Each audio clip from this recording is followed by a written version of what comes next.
ہجوم نے رخ بدلا اور سر گنگا رام کے بت پر پل پڑا۔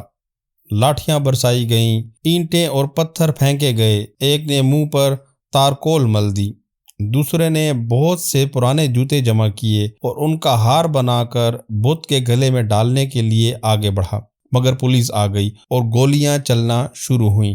جوتوں کا ہار پہنانے والا زخمی ہو گیا، چنانچہ مرہم پٹی کے لیے اسے سر گنگا رام ہسپتال میں بھیج دیا گیا۔ اردو کا کون سا ایسا قاری ہوگا جس نے سعادت حسن منٹو کی اس مختصر اور سادہ کہانی کو نہ پڑھا ہو اور جس کے سینے پر اس کہانی کا نقش ثبت نہ ہو۔ منٹو واقعی قلم سے خنجر کا کام لیتے تھے۔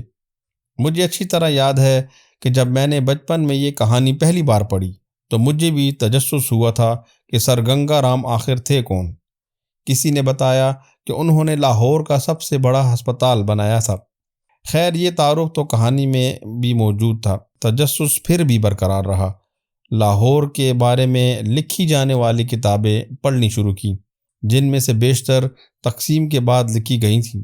حیرت انگیز طور پر ان میں سر گنگا رام کا ذکر موجود نہیں تھا، حتیٰ کہ لاہور کے موضوع پر سب سے بڑی دستاویز اردو جریدے نقوش کا لاہور نمبر بھی سر گنگا رام کے ذکر سے خالی نظر آیا۔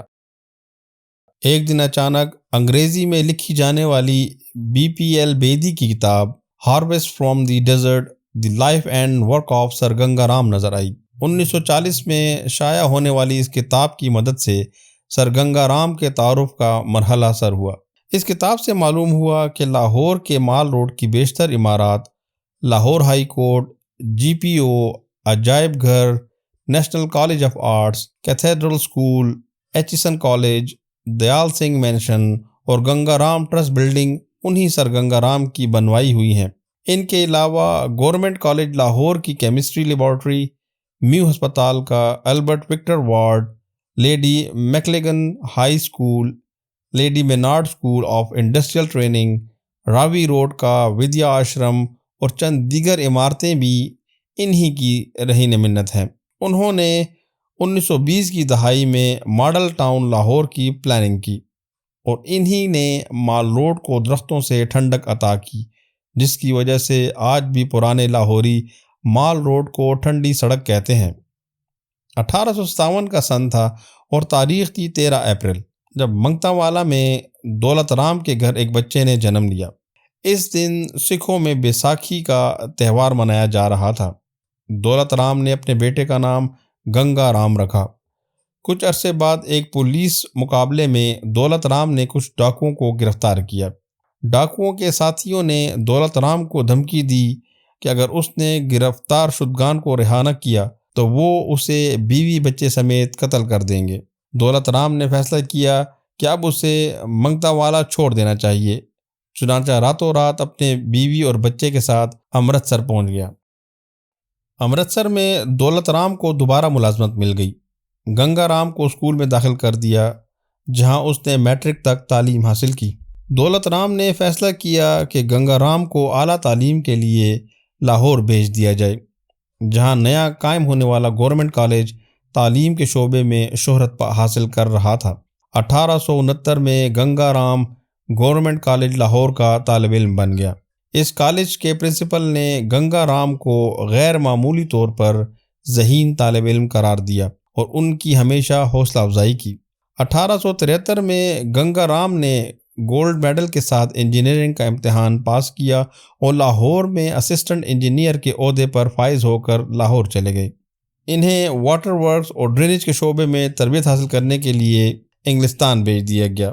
وطن واپسی پر حکومت ہند نے گنگا رام کو پشاور میں پانی کی فراہمی اور نکاسی کے منصوبوں کی ذمہ داری سونپ دی۔ بعد ازاں انہیں امبالہ، کرنال اور گجرانوالہ میں بھی ایسے ہی منصوبوں کی تکمیل کے مواقع ملے۔ انہوں نے نہر کے پانی کو بلندی تک لے جانے کے لیے پہلی مرتبہ بجلی سے چلنے والی موٹریں استعمال کیں۔ گنگا رام کے اس منصوبے کی بدولت 90,000 ایکڑ زمین سیراب ہوئی، جو اس وقت کی ہندوستان کی سب سے بڑی زرعی اراضی تھی۔ حکومت ہند نے گنگا رام کو رائے بہادر کے خطاب سے سرفراز کیا۔ گنگا رام نے اپنے خوابوں کو تعبیر دینے کے لیے ضلع لائل پور یعنی فیصل آباد میں 500 ایکڑ زمین خرید کر ایک گاؤں آباد کیا، جسے گنگا پور کا نام دیا گیا۔ گنگا پور میں ہزاروں کی تعداد میں درخت لگائے گئے۔ فصلوں، سبزیوں اور چارے کی پیداوار کے لیے آب و ہوا کے مطابق مقامی اور غیر ملکی بیجوں کے معیار پر خصوصی توجہ دی گئی۔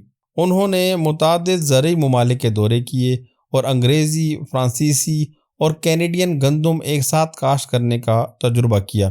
سبزیوں اور پھلوں کے بیجوں کی پیوند کاری سے ان کی کاشت میں بھی اضافہ ممکن ہوا اور کچھ نئے قسم کے پھل بھی وجود میں آئے۔ اس تجربہ گاہ میں افزائش حیوانات کے شعبے میں بھی نہایت مفید نتائج برآمد ہوئے۔ گنگا پور ہندوستان کا پہلا فارم تھا جہاں پر زرعی مشینری استعمال ہوئی تھی۔ یہاں بوابی سے زمین کی تیاری اور کٹائی تک اور باغبانی کے جدید طریقوں سے آلات تیار کیے جاتے تھے۔ یہ مقام قریب ترین ریلوے اسٹیشن سے 2 میل دور تھا۔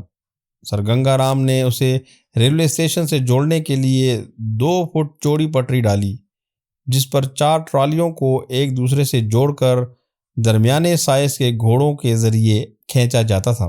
دلچسپ بات یہ ہے کہ 100 سال گزرنے کے باوجود یہ گھوڑا ٹرین آج بھی زیر استعمال ہے۔ برصغیر میں پہلا امن گھر بیوہ عورتوں کے لیے اور دہلی کا سب سے مشہور اور اہم اسپتال گنگا رام ہسپتال بھی ان نشانیوں میں سے شامل ہیں۔ اس تسلسل میں انہوں نے لاہور میں ایک انڈسٹریل اسکول بھی قائم کیا اور یہ اہتمام بھی کیا کہ اس انڈسٹریل اسکول کے تحت تیار ہونے والی مصنوعات گنگا رام ٹرسٹ کے زیر اہتمام انڈسٹریل شاپ کے ذریعے فروخت کی جائیں۔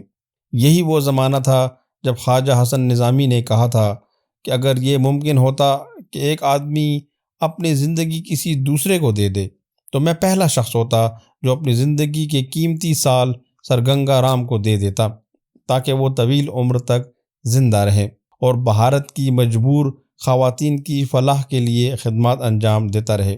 1922 میں گنگا رام کو سر کا خطاب عطا ہوا۔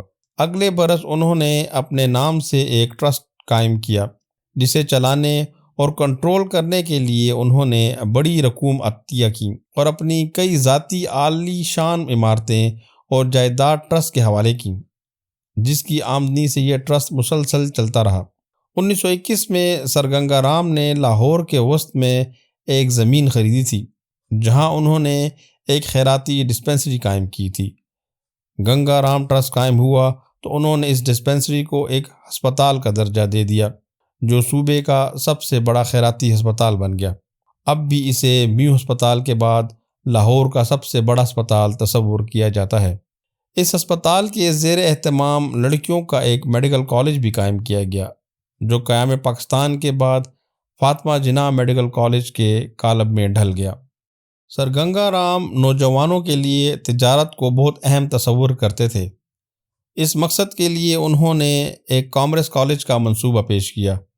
جب یہ منصوبہ حکومت تک پہنچا تو اس نے یہ کہہ کر جان چھڑانی چاہی کہ منصوبہ تو بہت اچھا ہے مگر ہمارے پاس اس کے لیے زمین اور عمارت موجود نہیں۔ گنگا رام اسی جواب کے انتظار میں تھے۔ انہوں نے فوری طور پر اپنا ایک گھر اس مقصد کے لیے پیش کر دیا جہاں آج ہیلے کالج آف کامرس موجود ہے۔ 1925 میں سر گنگا رام نے ماڈل ٹاؤن لاہور کی رہائشی اسکیم کی بنیاد رکھی جو اس وقت بھی لاہور کی بہترین رہائشی کالونی سمجھی جاتی ہے۔ اسی برس وہ امپیریل بینک آف انڈیا کے گورنر کے عہدے پر فائز کیے گئے۔ 1927 میں سر گنگا رام رائے ایگریکلچرل کمیشن کے ممبر کے طور پر انگلستان گئے ہوئے تھے جہاں دن رات کام کرنے کی وجہ سے ان کی صحت بری طرح متاثر ہوئی اور بالآخر 10 جولائی 1927 کو لندن ہی میں ان کی وفات ہو گئی۔ ان کی آخری رسومات لندن ہی میں ادا کی گئیں۔ گنگا رام کی راکھ ہندوستان لائی گئی جہاں آدھی راکھ دریائے گنگا میں بہا دی گئی اور باقی آدھی راکھ لاہور میں راوی روڈ پر معذور مردوں اور عمر رسیدہ عورتوں کے لیے قائم کیے گئے آشرموں کے درمیان ایک میدان میں دفن کر دی گئی جہاں سنگ مرمر کی ایک سمادھی تعمیر کی گئی۔